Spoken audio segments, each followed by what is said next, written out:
Is it going yet? Hey, finally. All right. Hi.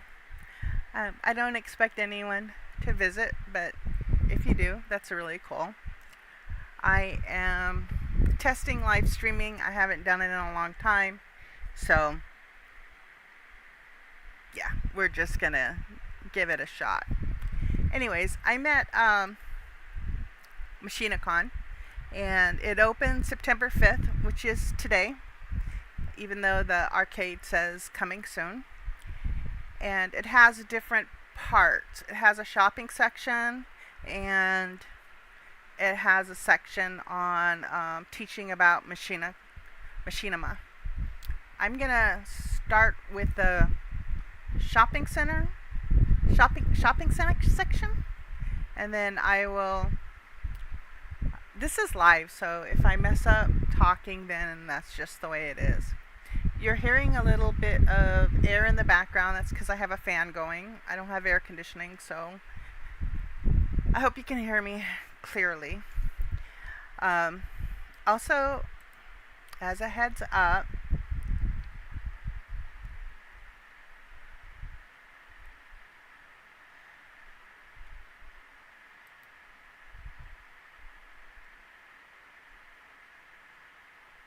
okay, what else should I say?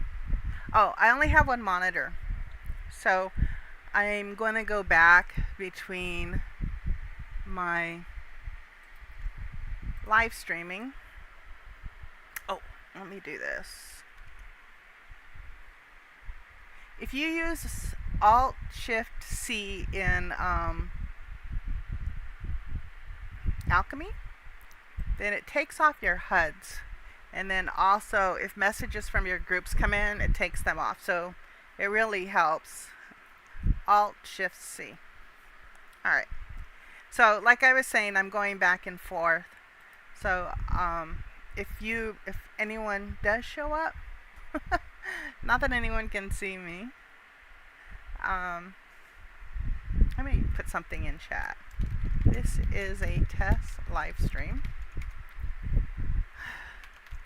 I only have one monitor, so I will. So if someone does show up, so if you do show up, if you do show up and say something in chat, I am going back and forth between Second Life and YouTube. So I will see it eventually and reply, I hope. Anyways, I haven't done this in a while. I did kick streaming for a little while. So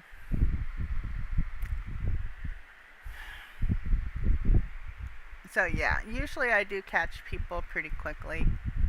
Anyway, this is Machinicon, and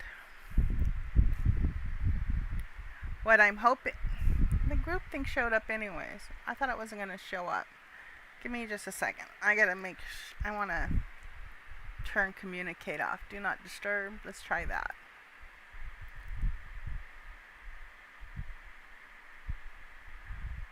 Okay, cool. And then, alright, that way my group stuff won't be showing up. Anyways, so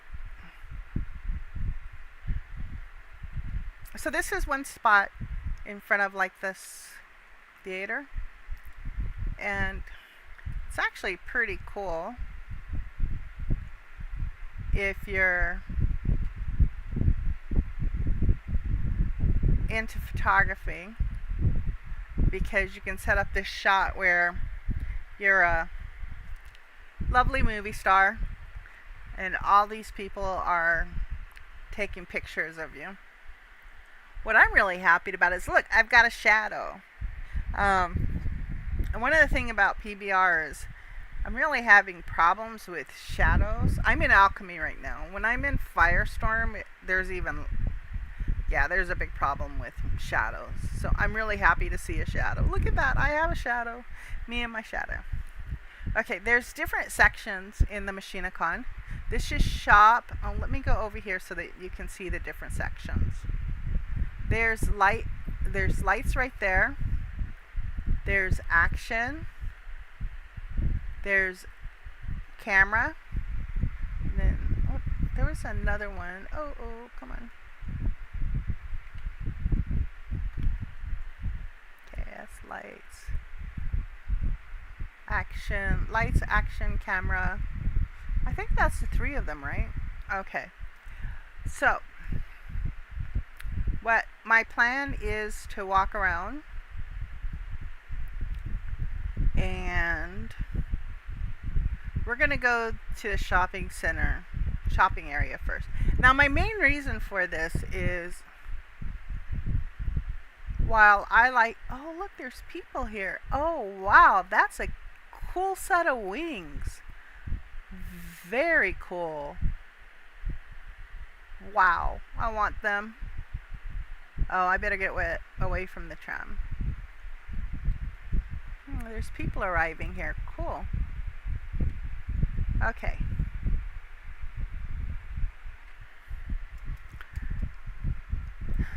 So, I just think there's more people that shop than there are that do Machinima. And plus, I already looked at a couple of the places and there's some cool stuff in here.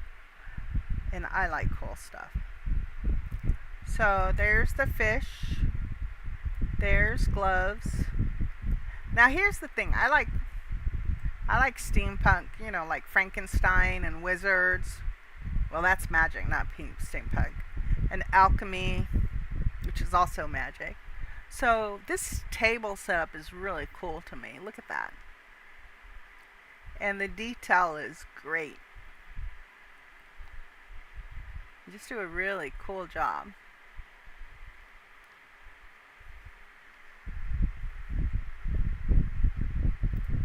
And then there's these consoles. I don't really think of this as steampunk, but more like maybe 1950s. But why is the writing so scrambly? It's like it's scratched out. Yeah, it does look like it's scratched out. Huh. Okay, well that's interesting. Now there's junk food across. I already went in there earlier, 5 minutes ago. And there's nothing in there she hasn't set up yet or he hasn't set up there. So we were just in, who did we just look at that I really like their stuff? Let's go Cam. Contraption, no wonder. Contraption makes really cool stuff. Okay, now this is Dirty Rat. I don't know Dirty Rat, so let's go take a peek. And then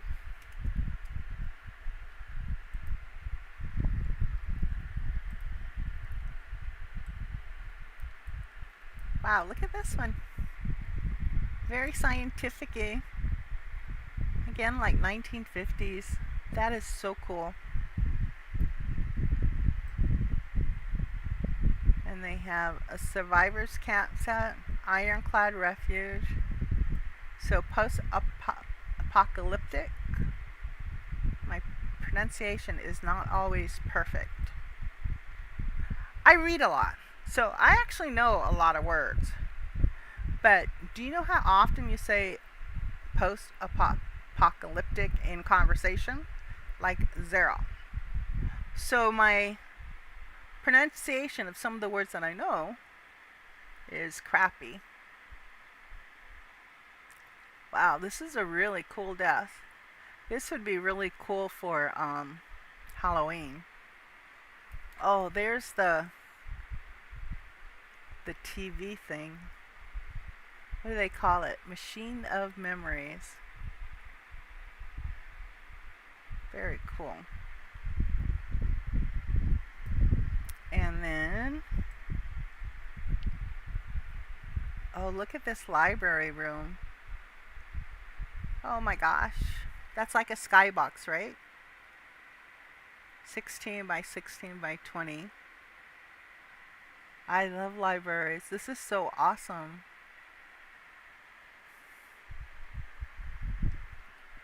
I've seen this before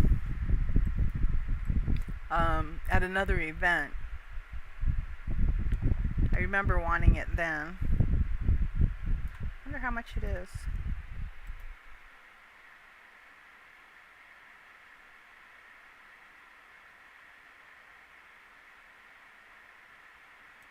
I just want to know how much it is. $649. Okay. That's a pretty good price. And what is this? Kind of 1920s sewer. This is a sewer? Wow. Nice sewer.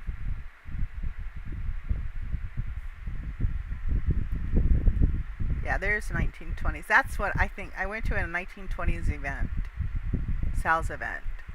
Art Deco. I think that's when I saw these before.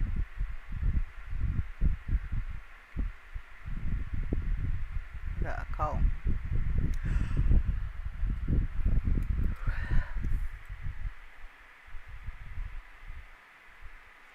Mutant fly trap.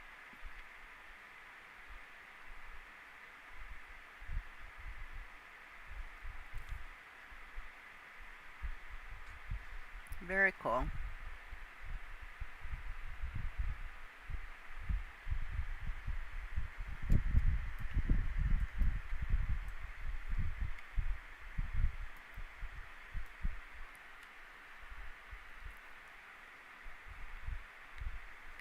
Oh, cool. That's a flying clock tower.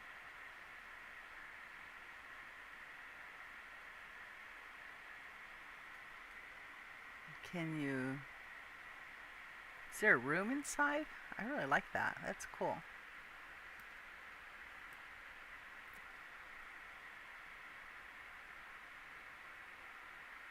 A floating and abandoned, uniquely atmospheric scene unfolds. An old floating road segment covered in cobblestones. That looks very cool. Really like their stuff.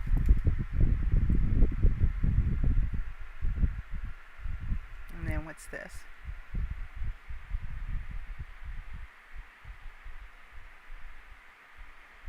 Well, that's pretty cool. Ancient ruins. That would be great underwater too. I have a mermaid build, so that would be really cool underwater too. Alright, so off we go. I hope it doesn't make you dizzy when I turn around. Okay.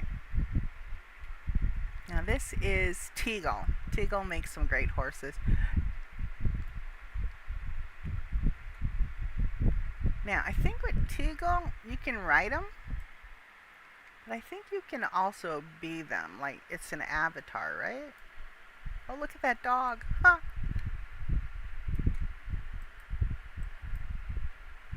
Oh, they are so cute.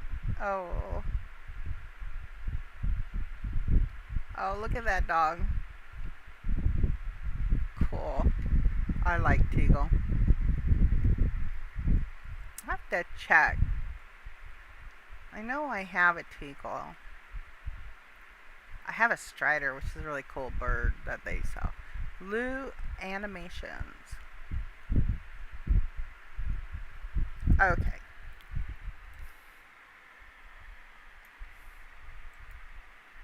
So, let's sit here. And then piano 1. What's the singing? You're gonna have me sing?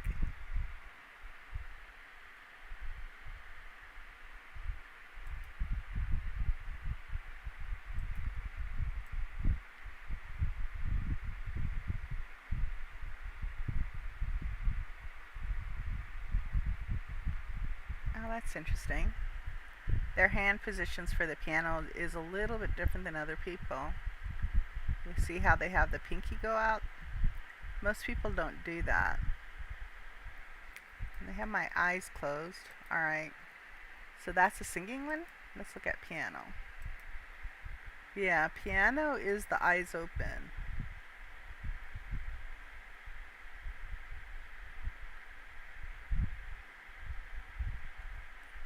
Cool.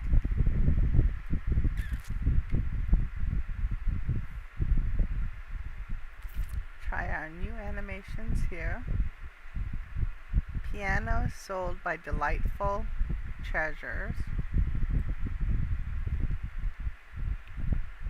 Tokyo Cute, it's a backdrop. 5 poses. And then we're going to static.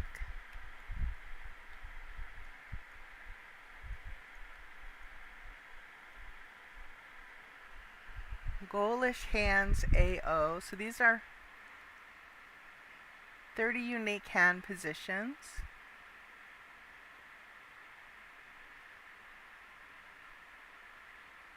To be more like a mummy, I guess. Although other hand positions are good.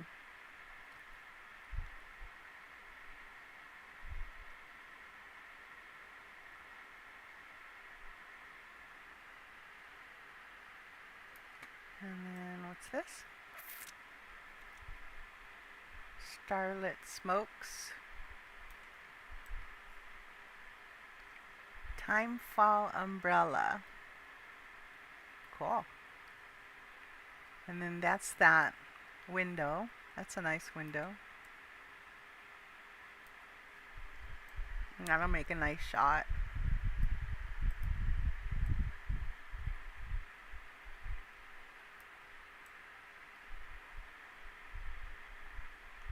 Stellar Remora. Swirl effects.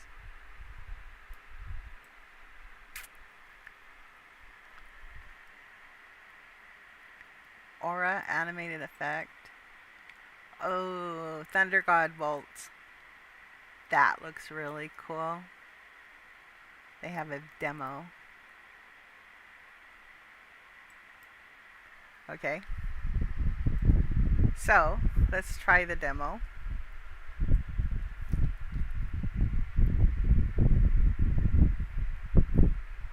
Okay.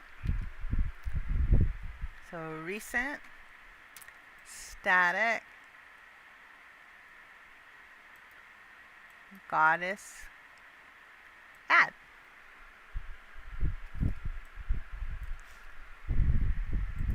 Now, isn't that cool? And apparently you can change the color of your bolts. So it's kind of a combination of static and animated. So I put on the HUD. Oh, but I can't see the HUD, so let's see. There's the HUD. You can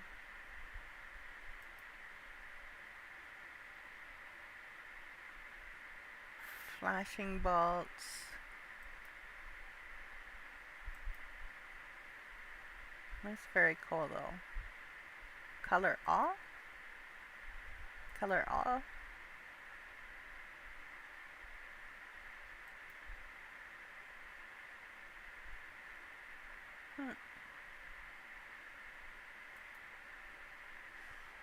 Alright.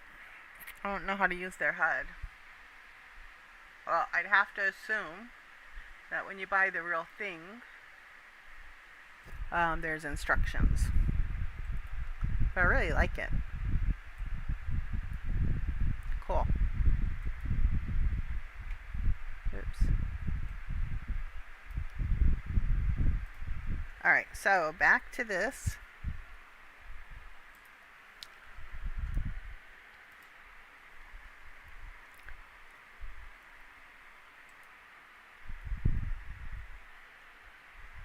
Okay.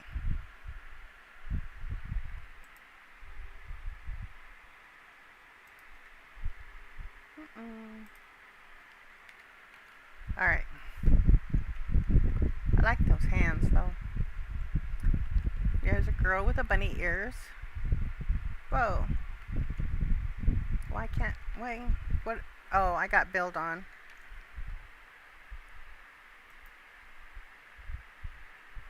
Cancel. Alright. Alright. That's better.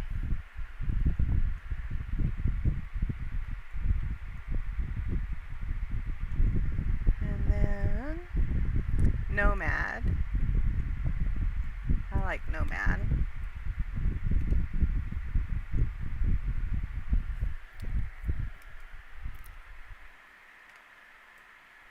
Okay, so they're selling PBR materials.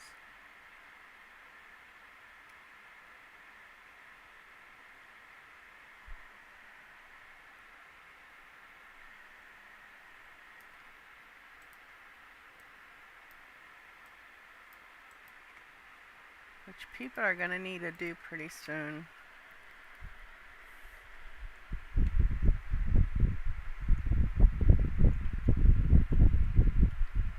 Okay. And then Spot On.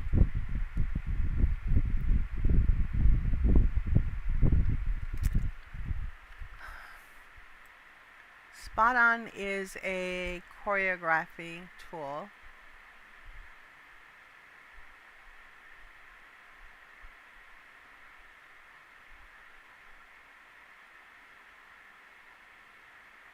Huh. That's cool.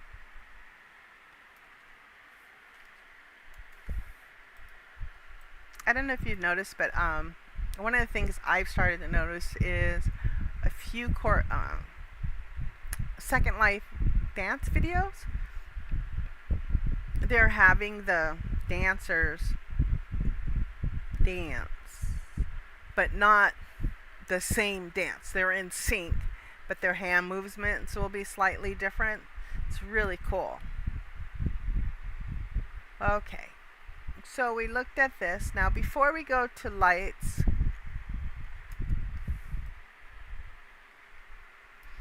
I like to look at food. Frutu Vanderlood. French fries. Okay, cool. And hamburger.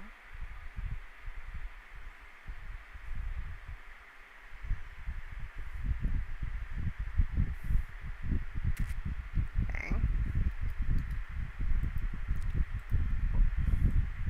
Another food truck. Pretzels.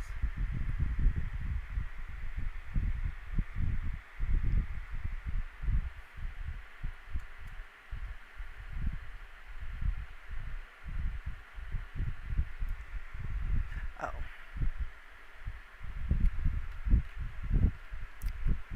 Alright. Now I want to go back to the beginning because it introduced some of what the different areas are about. Because these areas of lights, camera, action part, they're actually teaching things. So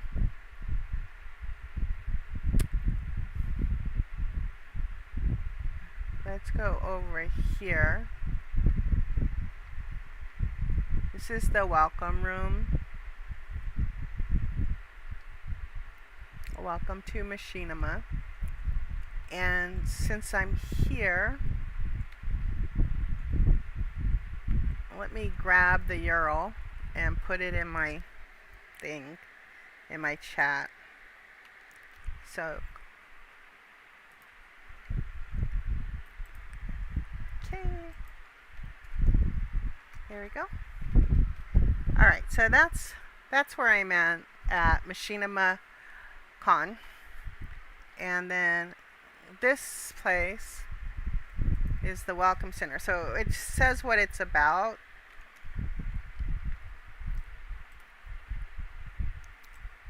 So let's look at the board. What is the theme for Machinicon 2024? The answer is da da da da. Lights, camera, action. And then,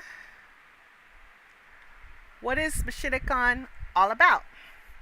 Machinicon is a new annual event focused on growing the Machinima community and those that create for it in Second Life. And then this is the part that I was actually looking for because it says what the different areas are about. Tell me about the lights track. Residents that visit this display are taught basics about theatrical lighting and EEPS in Second Life. Tell me more about the camera track. Residents are encouraged to explore the BC Studios region, learning about framing and filming techniques. And then there's an action track. Where's the information on the action? Oh, okay. What about the action part? Every camera display has an action challenge associated with it. Our team of builders have placed interactive items throughout the region to give you an opportunity to practice the techniques you've learned in real time. Cool. And then there's tip jars. Every year, the Bay City community raises money for Child's Play, a real-life charity.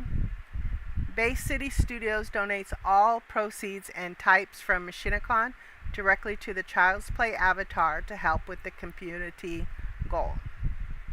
To learn more about Child's Play, click here. Alright, we're going to click here. And it's going to go to a website. So, let me pull up that website so you can see it. Meow.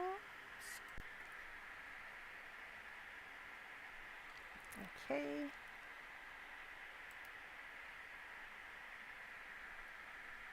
So,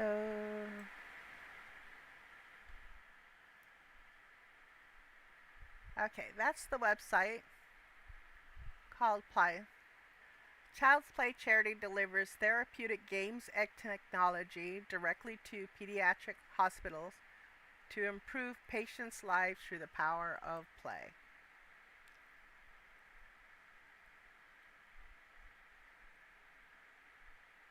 Alright, so let's go to the game guide, because how does gaming help kids heal? So let's go take a look at that.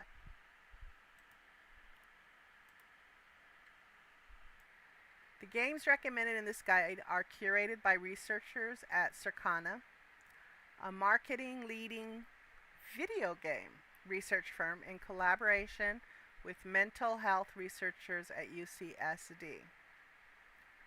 So there's the different platforms the games can be played on. So let's click on Pain.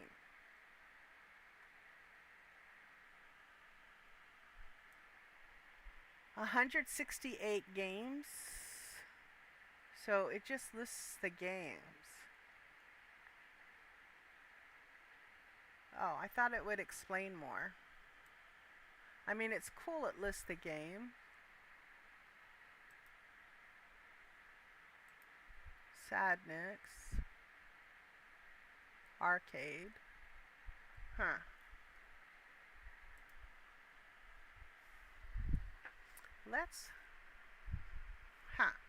I want more of an explanation, actually. Symptoms info. Okay, here we go. Pain. Games that distract players from physical pain or the symptoms of chronic condition. The best games for this category have easy to learn game mechanics and rewarding short game session. The quick-paced gameplay in platformers, arcade racers, and fast action puzzle games can engage a player's mind and body in a way that is especially effective for pain management. Dynamic visuals and high energy sound design can also be helpful to distract from discomfort. So mostly it's distracting from pain. Sadness. Games that improve mood and discourage a negative thought pattern.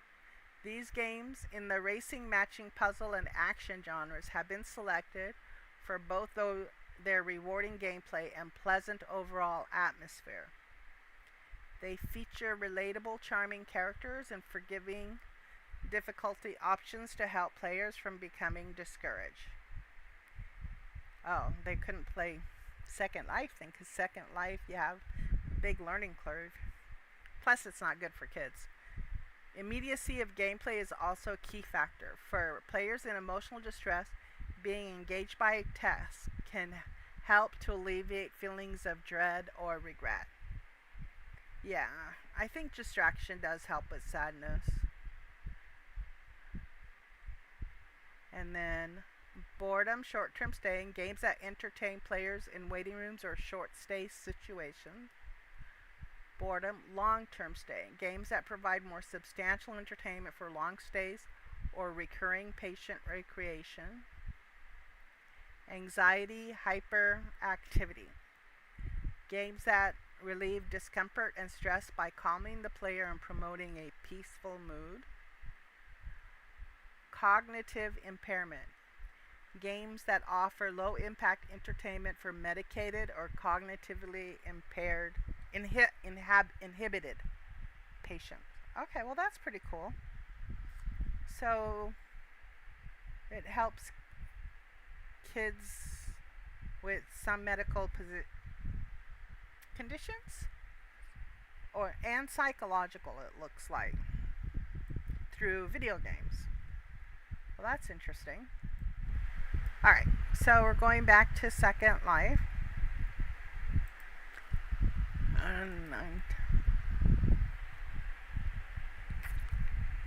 Okay, so I'm back here, and then did I switch it? Yeah, I did switch it. Okay, so I'm back in Second Life.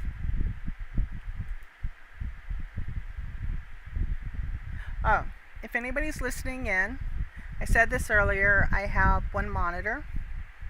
So I go back and forth between Second Life and YouTube to check if there's anything in chat. So if there's a delay in my talking in chat, then that's why. Okay. So that's, oops. Almost opened up the wrong thing. Alright. So I'm going back here. And then, is Machinicon hosting a film festival? Yes. The winner earns 10,000 lindens. Click here to learn more. Alright. So, alright, I'm going to put this in the chat in case you want to look at that, in case you make Second Life Machinima. Alright. So, let's go for a walk. So, the first section, lights, camera, action, right? Lights, camera, action. So, let's go to lights. And it said it teaches you about lighting in Second Life. Look, I got shadow. Huh. Look at that. I got a shadow. I'm just thrilled. A lot of times I don't get a shadow. I want to steal their EEPS. I cam the way thing. Oh, what's...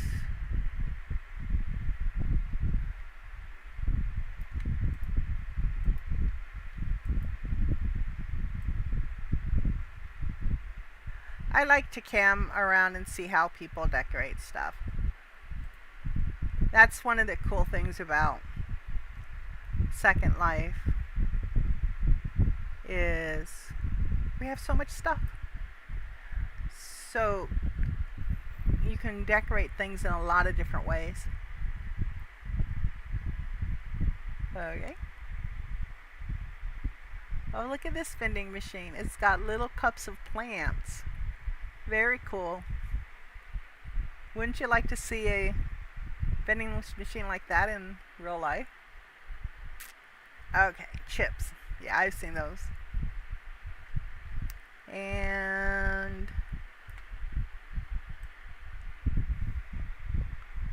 coffee station. Oh, this just made me realize I'm really thirsty. So, I'll be right back in about 2 minutes. Well, maybe 1 minute.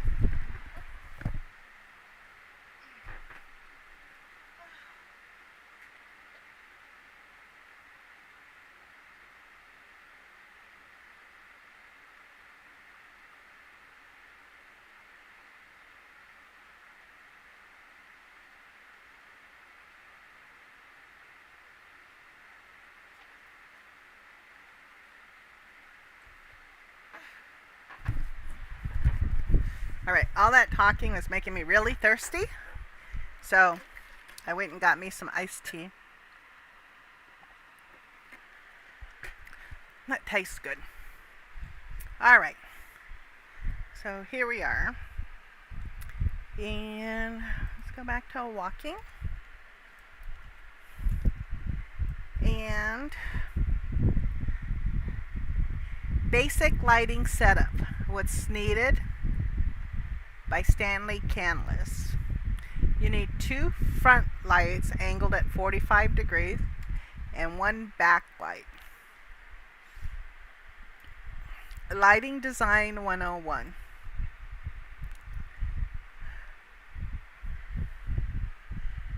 Angle and position. Take all of that selfie cell phone knowledge and put it to good use. The way that a light is positioned changes the way that shadows play on a set you've created and the details of an avatar's face. You can make any prim give off light. Check under the Features tab to toggle the light option on, then alter the numbers underneath to change the color, intensity, and range that the light appears. In Second Life, it's possible to change the direction of the sun and moon with EEPS. These inventory assets adjust your settings and add any needed textures to make your environment look different. These are great ways to create mood with lighting. Adjust your personal lighting settings can allow you to further individualize the look and feel of your scene. Tweak the position of the sun just a little or altering a tiny hint of blue on the horizon are all possible in most Second Life viewers. Colors matter. Lights that have color look different when cast on different skin tones. That's really true. This is important to remember when lighting scenes to make sure all of your actors look their best.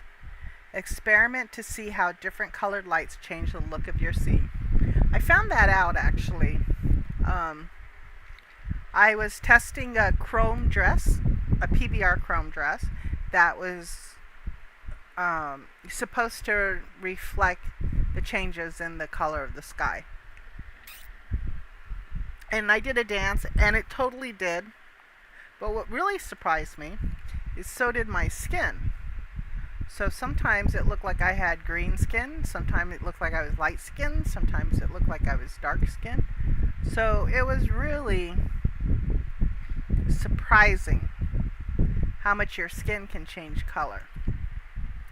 Alright, so this is the first one, and this is warm lights.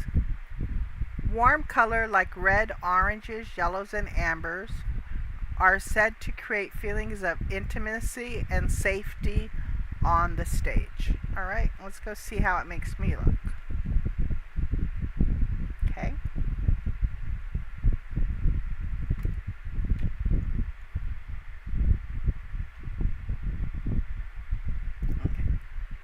Well, black.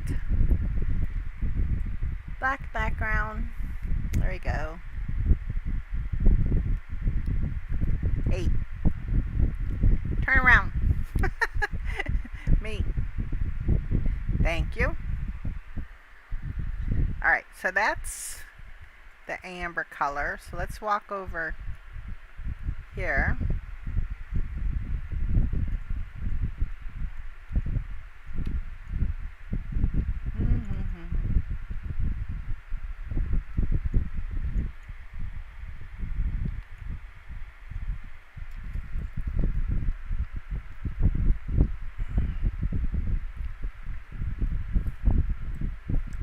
Alright.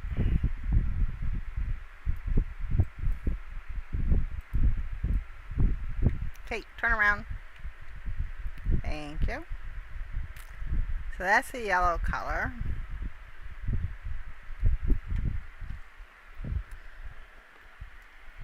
Do you want to see how wind lights can really change? How everything looks different? Okay, so this is their wind light. So we have an evening sky. Okay. Let me make sure I'm not in a skybox. Okay, I'm not in a skybox. So that's the real sky. Because this experiment I'm going to show you wouldn't have worked in a skybox. So,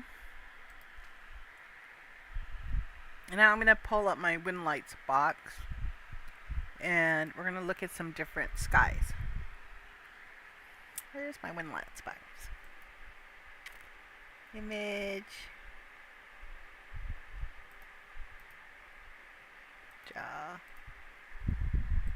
Statistics.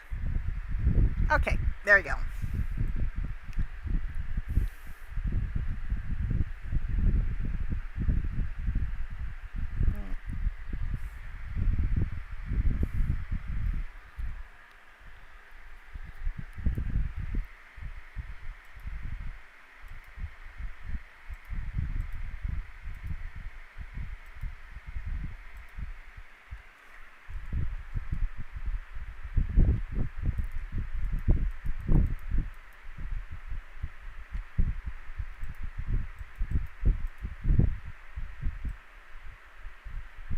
Alright.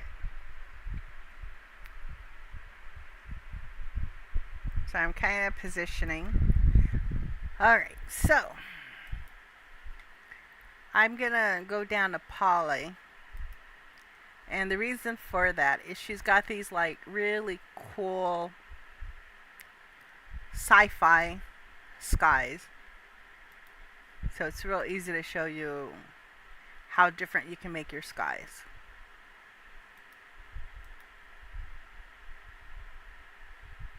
Okay. There we go. Distant worlds. So we're going to apply only to myself because you can't apply it to other people. It's not my sim. So this one is Distant Worlds 1. And see, instant change. And this is Distant Worlds 2.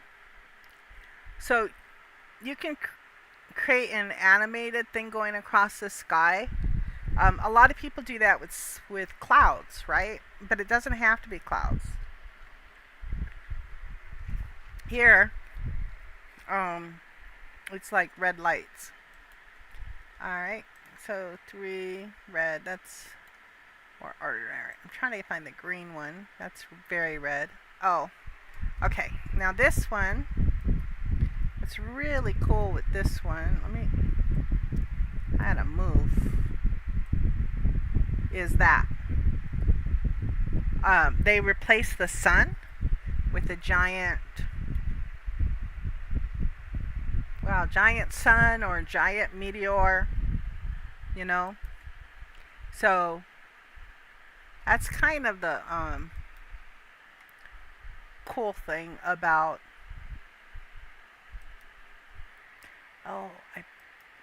about wind lights. You can change the sun and the moon and put other things up. And then this one that I said was kind of brown and ordinary. This one has like a Saturn in the sky. See?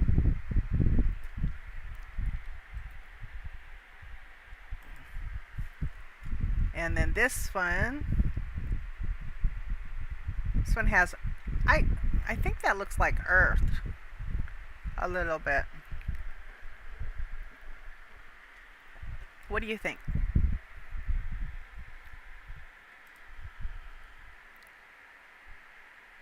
Okay.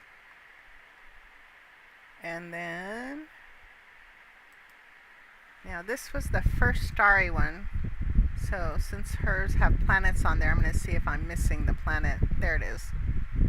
Okay, that one has, what would you call that? A nebula? Or a constellation? Maybe a nebula. I think that's called a nebula. Okay.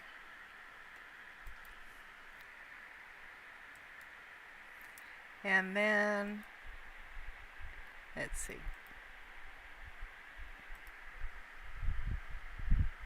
And that's a double star.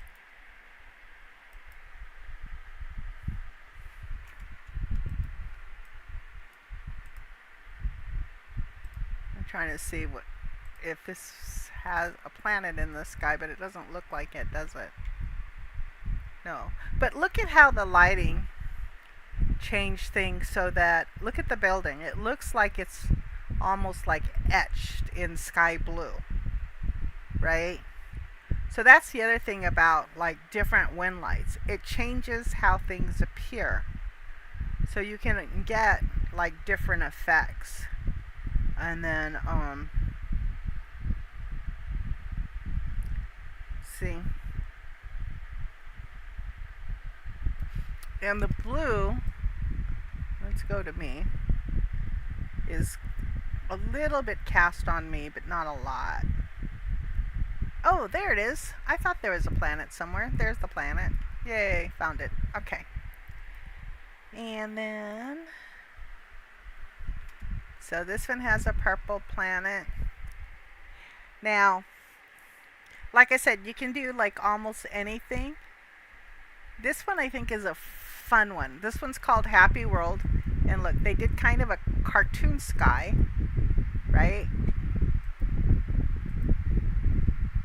There's the moon. See, look at the moon. And then look at the, I'm trying to get over to the cartoon sun. And there's the cartoon sun. So, you know, you can make your own and you can put graphics in there. So you can create different effects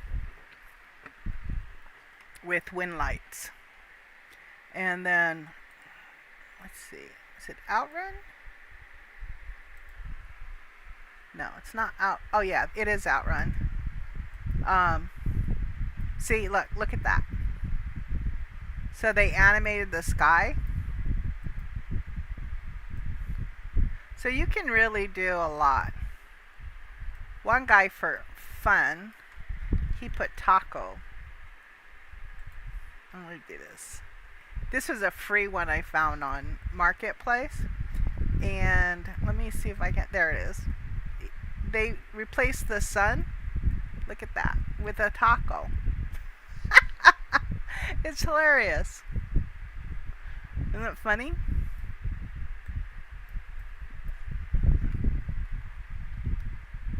Come on, I'm trying to get past the tree. You're blocking my view. There we go. See? So, but look at how white that makes me look.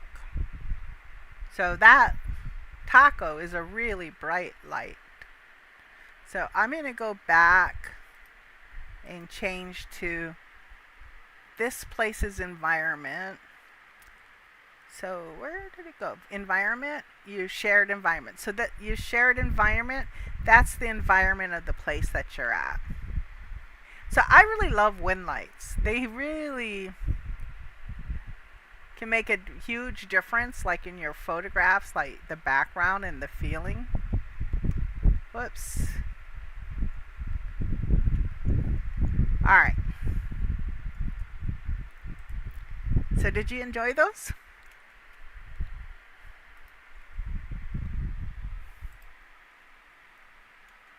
So I really like it. Okay, now back to the show.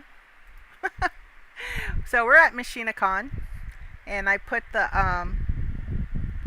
slurl in the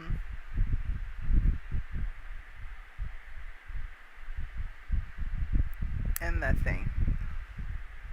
Okay, cool colors. Cool colors like blues, greens, and purples create feelings of isolation and distance. They are also great for creating environments that are supposed to feel like an evening or night. And then they have a green light and a red light. So let's go over here. Whoa.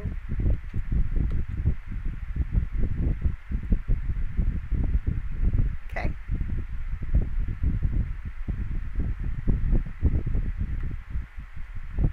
Ah.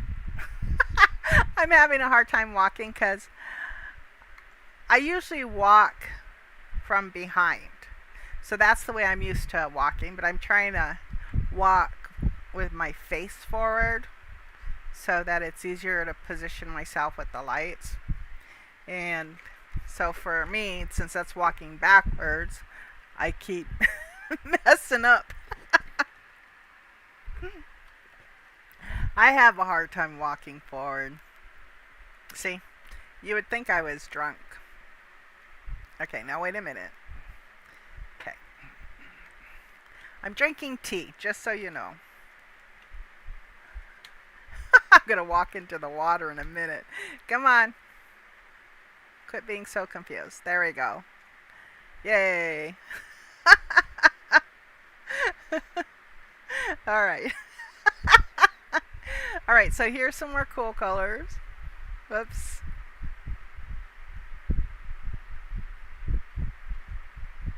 There we go.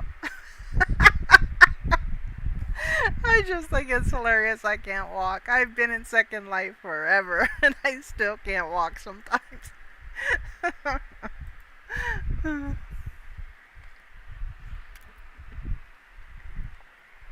So that's like the look with the purple light. Let's go over to the blue. If I can walk there. Come on, the wrong way. That way. Thank you. Alright. I can't walk. Can I back up? Nope. Alright, good. We're backing up and now I'm under the purple. You know, if you keep this up, I'm going to put you on a pose ball and just move you around that way. There we go. There's the blue.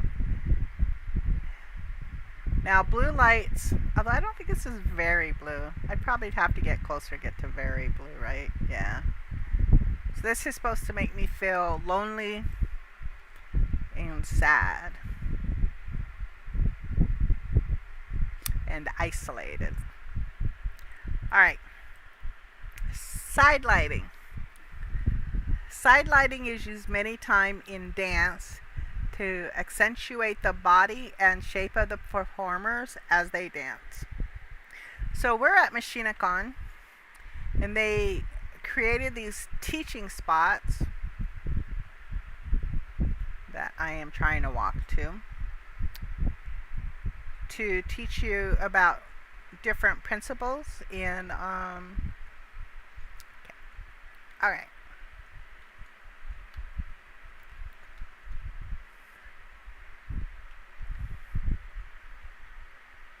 In making Machinima. Now, Second Life we have control of a lot. They show these balls. Okay. And you can make a ball. And under feature, you see they click light. If you click light when you make a ball or a square or whatever you want to make, it becomes light. It gives off light. Okay? And then in here, this is the color. And then this is information on the intensity and stuff. So now it might not be giving me the information because it's not my ball, but let me see if we can get the blue to show up. I'm kind of edit. Alright, so if you want to give off like a blue glow, you click in here, you can change the light, but I'm wondering if they're doing it by texture. Oh, it's not showing me because it's not my ball. So the blue ball is not mine. Alright, I'm gonna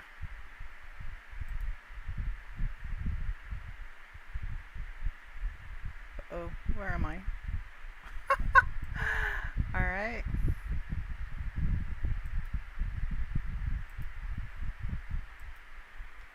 Alright, so so I've turned it around so that I'm walking behind me again, so I know which way I'm walking. So for best results, you don't have to have ultra turned on to enjoy this exhibit. Check out our recommended. So they have mid. This is your, let's see, graphic settings, right? Nope, that's not it. Where's my graphic setting? Come on, open up. Thank you. This is my graphic setting. Alright, so mine is at between high and ultra. Mid means it renders faster. The area renders faster because you're giving it some precision, sharpness, detail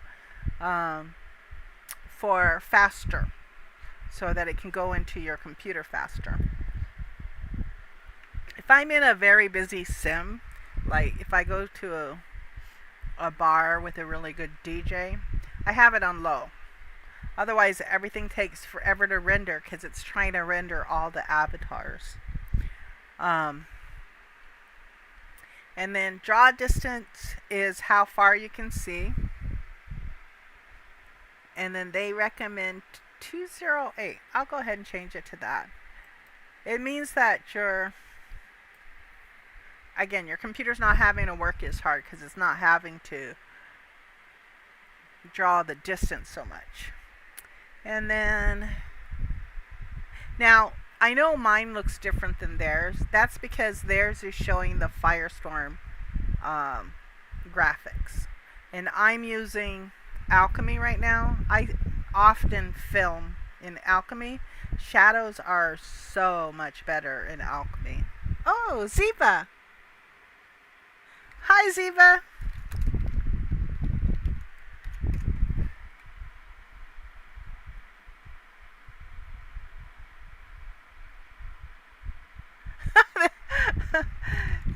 Thanks for popping by.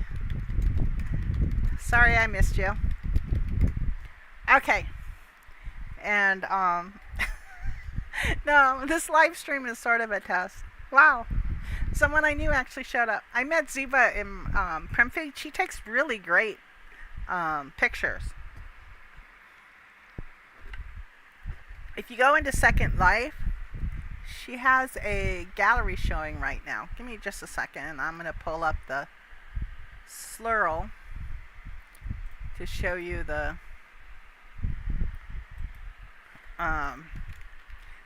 for people that are in Second Life if they want to go visit.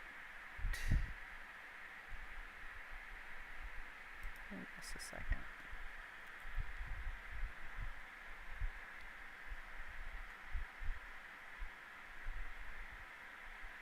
And then, give me just a second. I'm looking it up right now.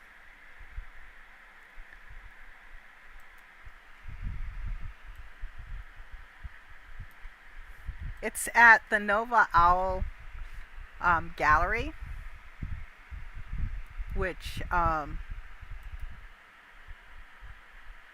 runs.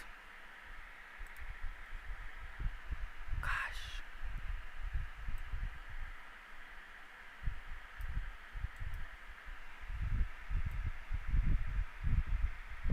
Yeah, Owl Dragon Ash. She runs it. Okay, so I got the URL and I will drop it into chat. Okay, there you go. Okay, so if you're a Second Lifer and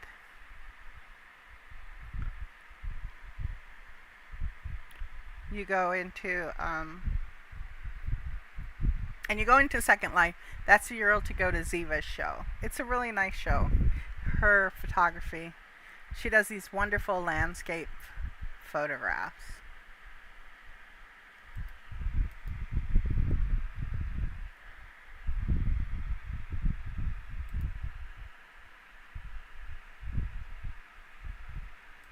Okay, so back to where I was. This is, they're showing Firestorm, and I'm looking at Alchemy. So that's why my screen is different than their screen. But if I pull up Advanced, then it has all their stuff too. It's under the Advanced screen. So like they have Sun and Moon Projector. I have Sun and Moon Projector. They recommend no water reflections because there's no waters here, I guess. And then full default. I'm going to leave that. Otherwise, I'll forget to turn it back on.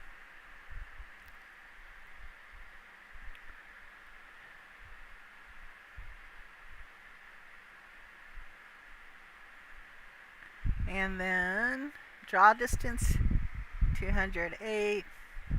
Maximum, they have theirs at 4,000, but I usually have my particles low. I don't really think you need a lot. Post-processing high, I have that on high. Avatar 35,000. They have theirs at, mine is at 350,000. They have theirs 200,000. Maximum of non-imposter avatars is 7. I have mine at 65, but I doubt there'll be 65 on the sim, so I think that's okay. Details on high.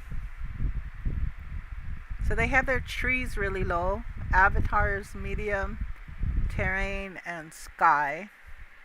I have all of those on high. Because you never know when you want to take a picture. So, okay. We're good. So, anyways, we finished the lighting area. And then now, lighting, camera, action, right? So now we got to go back to the camera. But I want to go look at the Wiener wagon first.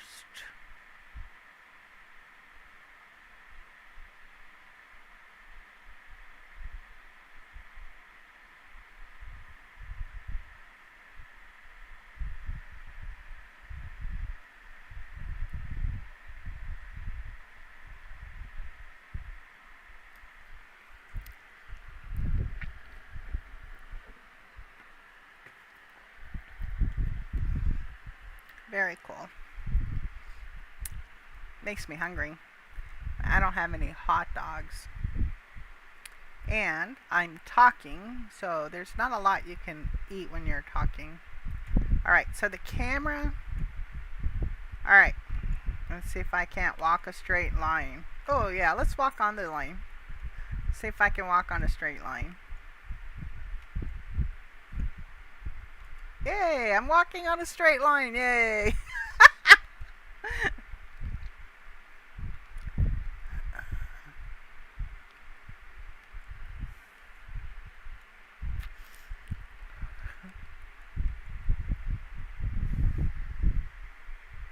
Okay, so this is their camera room, so let's take a look at the camera room.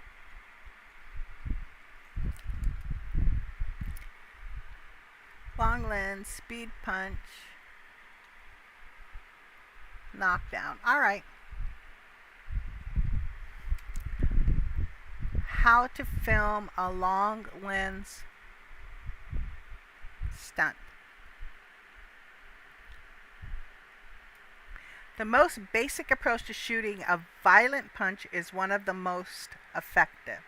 The very first punch thrown in Fight Club was shot this way, and it's used again throughout the film, so it can't be bad. Position your camera so that when the punch lands, the fist is hidden behind the victim's head. Actors may be tempted to punch quite close to each other, as they are determined to achieve realism, but this isn't required. Assure them that the punch can miss by a good few inches and still look real. Grab a friend and use the boxing ring to try grabbing some film angle using the long lens stunt. And this is an example.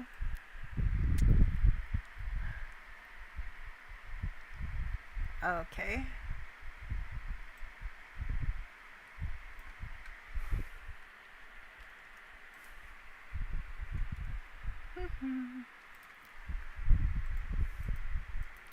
I'm just gonna take a look.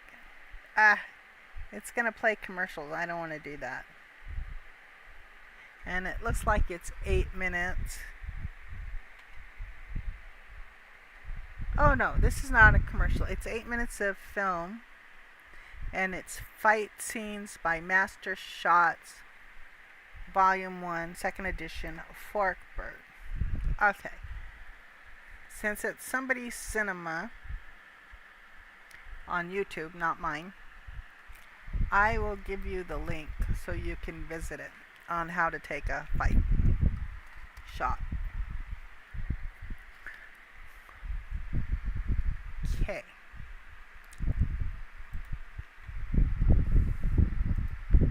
Now,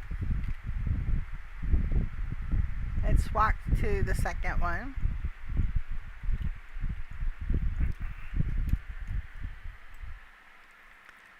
Speed punch. Sometimes one punch can tell this whole story. There's no ongoing fist fight, no battle for victory. It's all over in an instant. Set up your camera alongside the victim, looking towards the hero. If you're using a long lens, you may have to get quite close to the actor to see both characters in shot at the same time.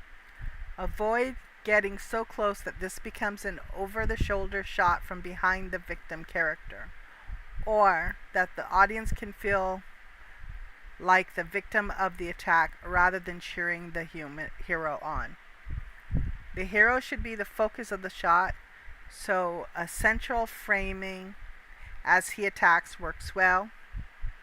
As your hero approaches the victim with a run, lunge, or determined walk, the camera should move backward slightly, as though pushed by his movement.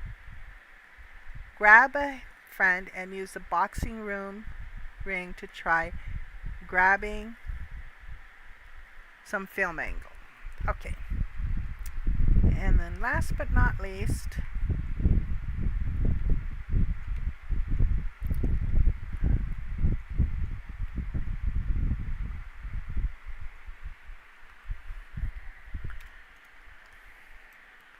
knockdown. Having your character knocked down to the ground is a powerful storytelling moment.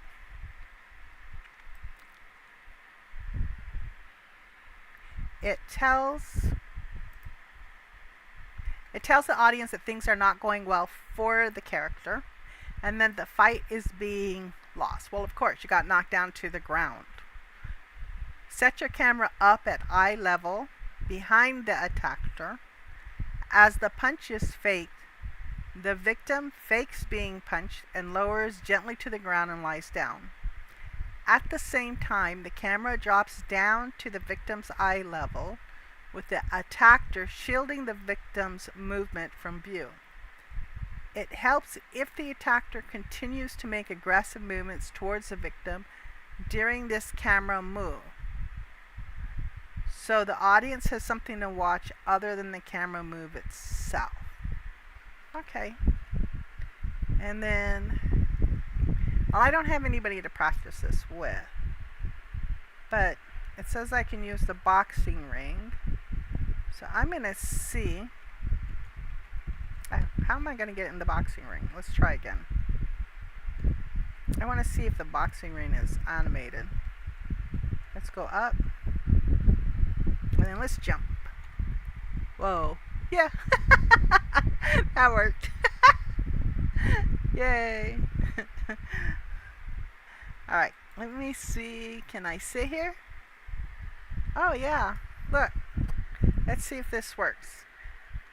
Oh, let me turn off my AO. Okay. And I'm a little bit low, so I need to change my hover. There. Alright. Block hit. Yeah, I was afraid of that. I'm in Alchemy, and I've noticed that when I'm in Alchemy, sometimes, darn it, sometimes animations don't work, and I don't know why when I do a sit. Usually I don't have that problem in Firestorm, but Firestorm's shadows are crappy. And when I'm filming, and since, you know, live streaming, even though this is a test live stream, I haven't tried live streaming in YouTube in like years. I tried it like a couple of times years ago. It was pretty bad. I was pretty bad. I'm probably still pretty bad. But you don't have to say so. So, anyways, I am.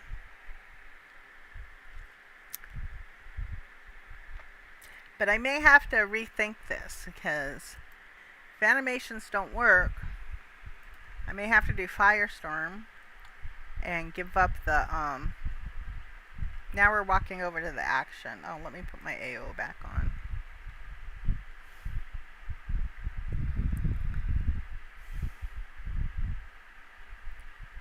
Anyways.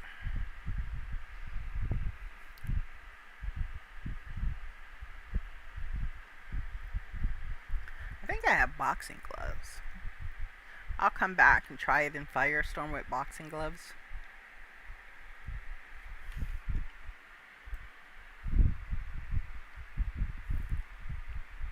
Ice cream. I like ice cream. Popsicles.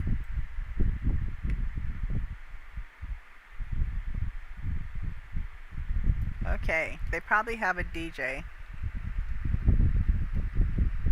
I don't know when though. Is there a schedule?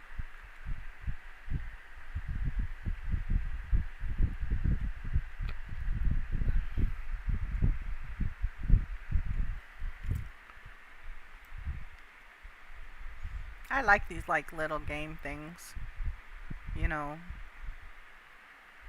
like from a carnival. That's a really cute Ferris wheel. Alright, it's 9:15, so I was going to run my test until 9:30. So,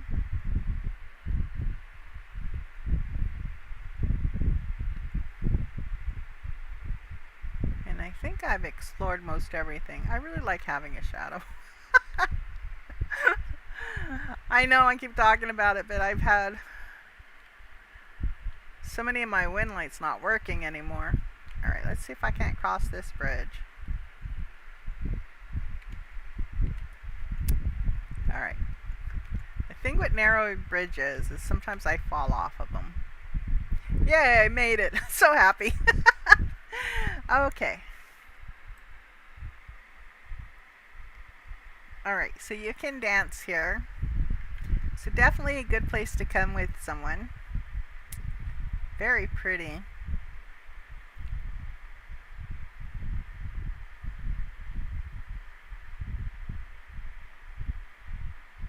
Wow, very pretty. Alright. So turn around.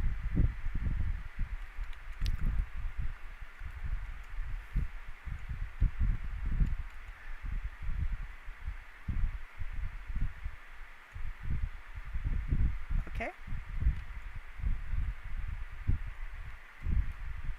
It's a very pretty place. kind of, oh, there's more signs. Yay. That's what I was looking for.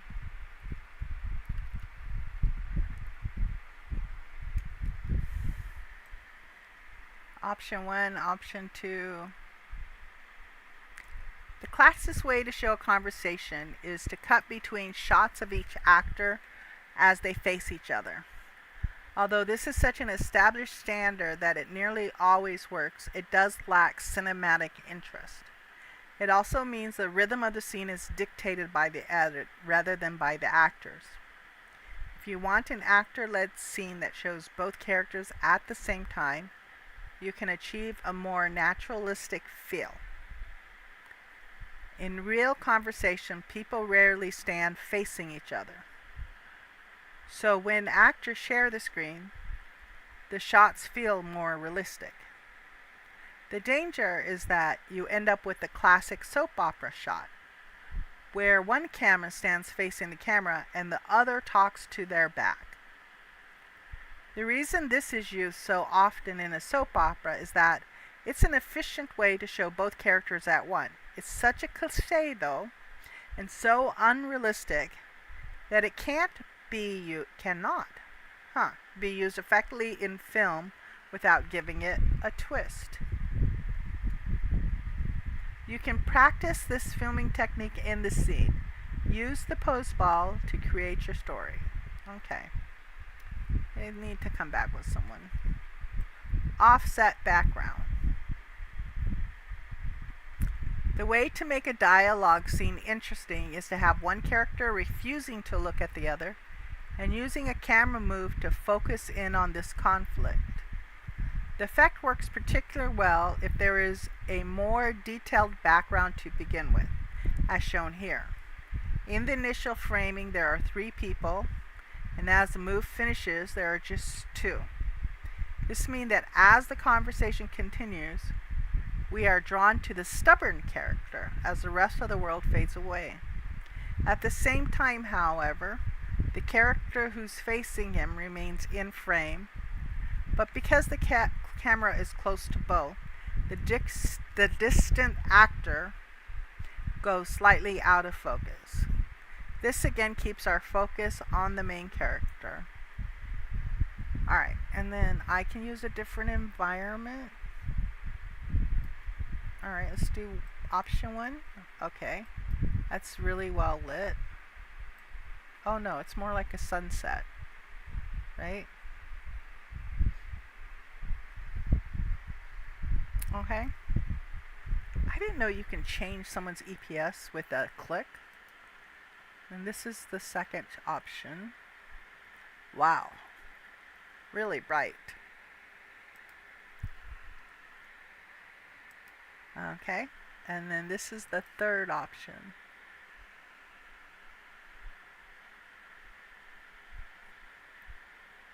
Okay.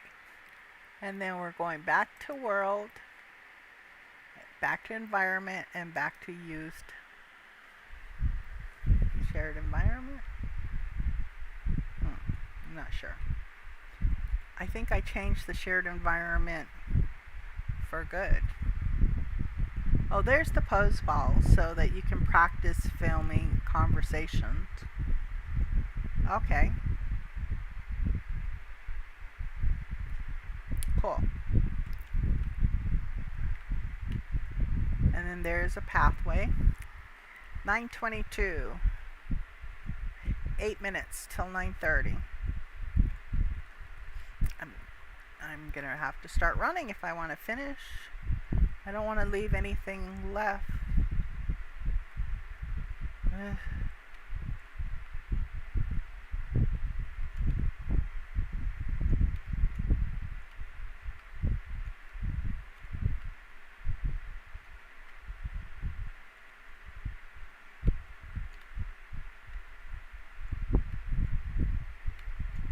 Ow, that light's way too bright for me. I like the initial one that they had, and I seem to have lost it. Right.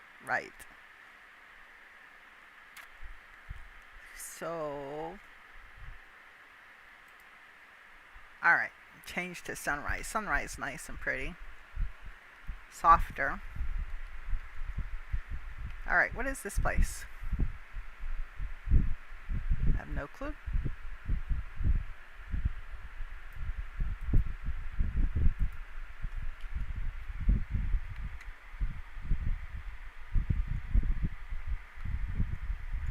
Please click here to call cart. Oh, it's a ride. Okay. Do you want to take a ride? No, because I want to go see what this other stuff is. Alright. So we're going to fall down. Way. I like this road going nowhere. That would make a cool scene. Oh, good. There's stuff down there to learn. Alright.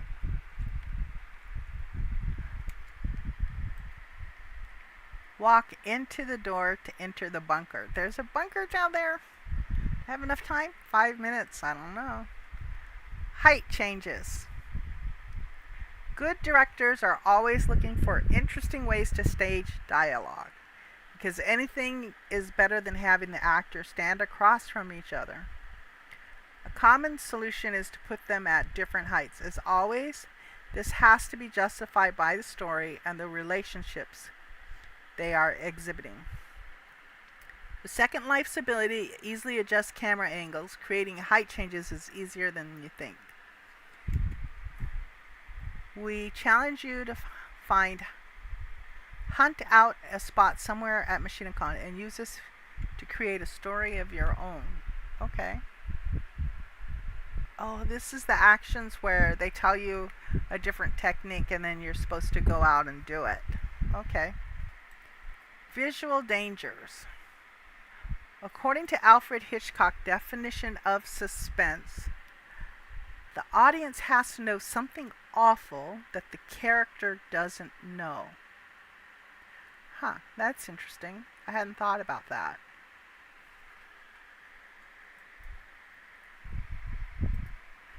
These days, the term suspense is used to mean anything from anticipation to tension. But the suspense that Hitchcock was so proud of is a great tool for filmmakers. Set the camera so that your actor is equidistant between the approaching danger and the camera. Frame to the side. You will need to use a location where something on the opposite side of the frame to the character obscures the approaching danger.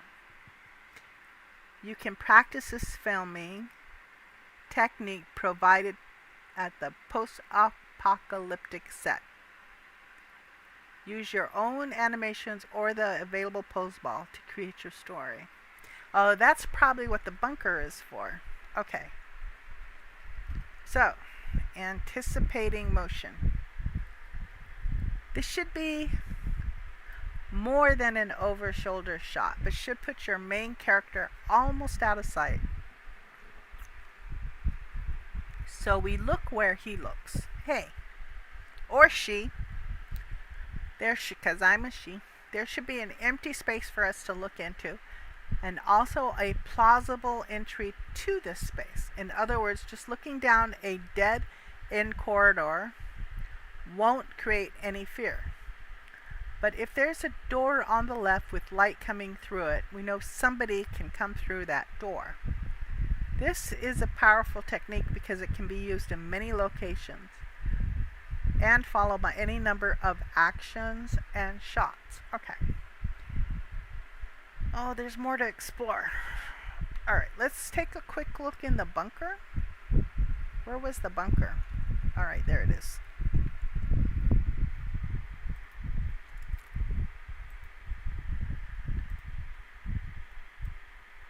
Walk into the door to enter the bunker. Okay. Oh, cool. And that's the pose ball.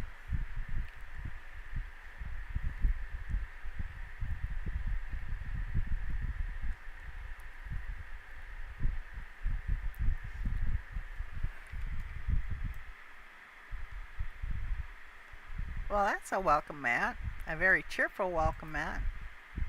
I don't think I'd be worried.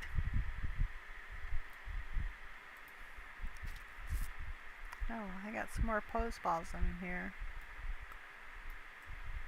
Cool, very 1950s. Remember when the people were very scared of the nuclear bomb and they thought that bomb shelters would save their life? This is what this reminds me of, especially with that TV. The nightmare never ends. You know?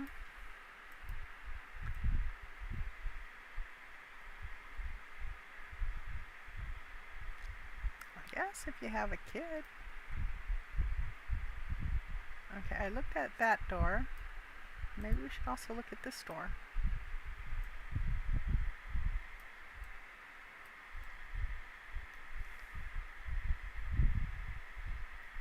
Oh, cool. I love stuff like this.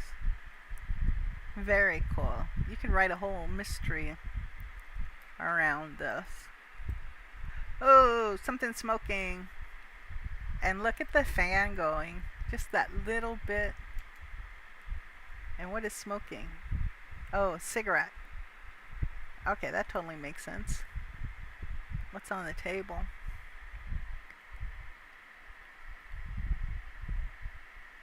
Barrow mows down 2 more officer.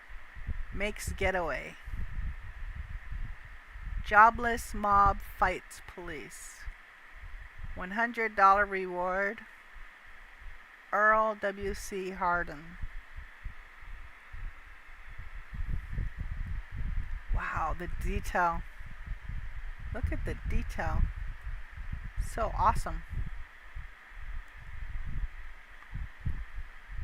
Oh my gosh, look at this ashtray. I really like the detail in it. Now, the thing is that whiskey is a missed opportunity. They could do a little better with that one. But that ashtray is amazing. Oh, look. Tin can. Christmas tree. That's smart.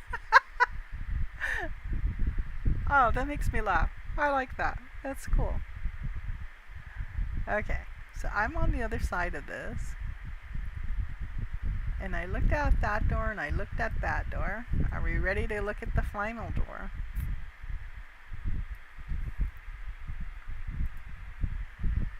How are we doing on time? 9:31, we're late, but do not enter. Well,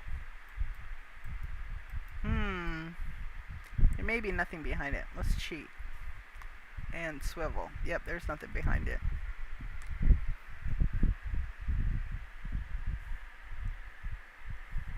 Alright, let's see if I can get back out.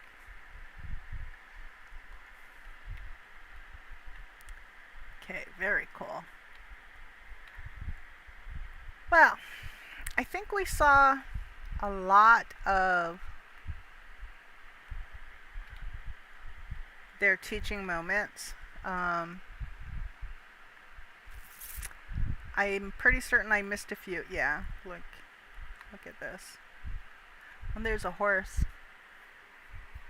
Alright. Backseat shooting. This shot complements the front seat shot. Let's go look at the front seat shot then. Front seat, how to film it. As a general rule, the actor usually looks across the empty space in the frame. You can shoot 2 people in the back seat talking with this setup. Shoot a close-up for each and also try for a wider shot that shows their interaction.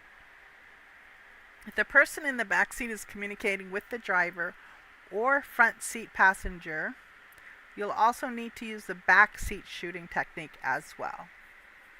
This technique is generally used for car scenes, but it can be useful in Second Life for driving as well as click to move traveling scenes for the avatar. Oh, that's why they gave you the horse. We're going to practice this technique with the Teagle horse. Grab a mount and follow the path down to the secret beach path. Practice the perspective of front seat shooting as you ride. Don't forget to attach the helpful camera HUD. What camera HUD? This shot complements the front seat shot and can be used in the same sequence. In essence, you sit the camera operated on the back seat and shoot the driver or front seat passenger. They should really say film the driver. Because, you know, when you say shoot, it's easy to misunderstand it, right? Okay. This technique is generally used for car scenes, but it's pretty similar to the standard from the back view we see all the time as Second Life avatars in third person. And that's what I mean about my walking.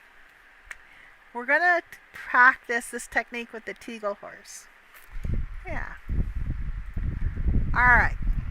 So I think this week one of the things I'm going to do is practice some of these things that they showed me. I don't know if I can come up with a storyline and then bring that in.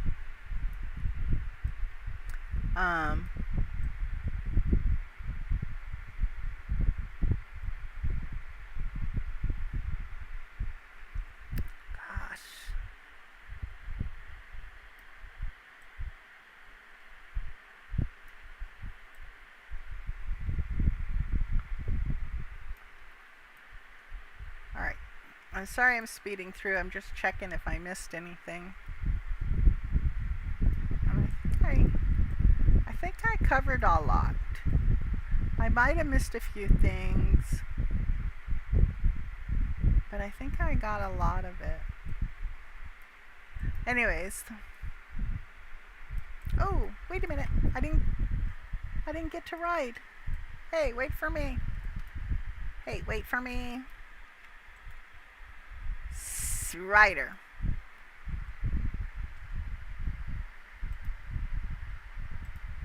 Am I in there? I am in there. Cool. I didn't think I made it.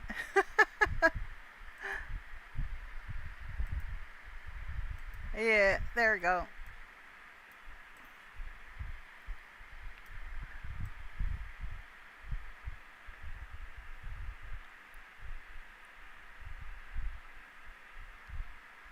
Yay. Okay.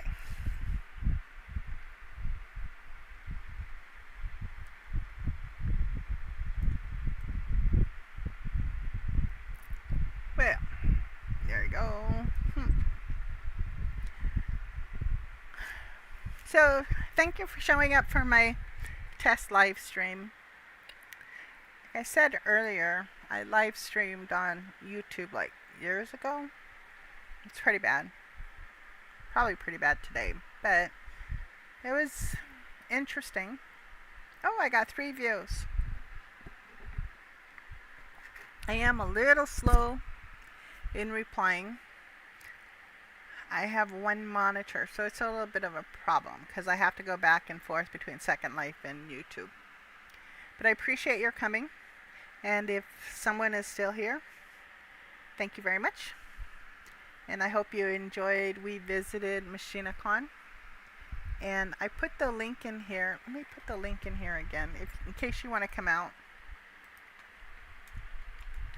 Now, the link I'm putting in here right now, the first link I put in was at the Resource Center. And the link I'm putting in right now is where I am at with the with the tram, which means I'm in front of the theater, right? Yeah, with the people taking all those photographs. There you go. So I hope you go out and look at it, and thank you for coming. I might try live streaming again. I don't know. I'm thinking about it. It's a little hard. But thank you again for coming out, and I hope you have a great time.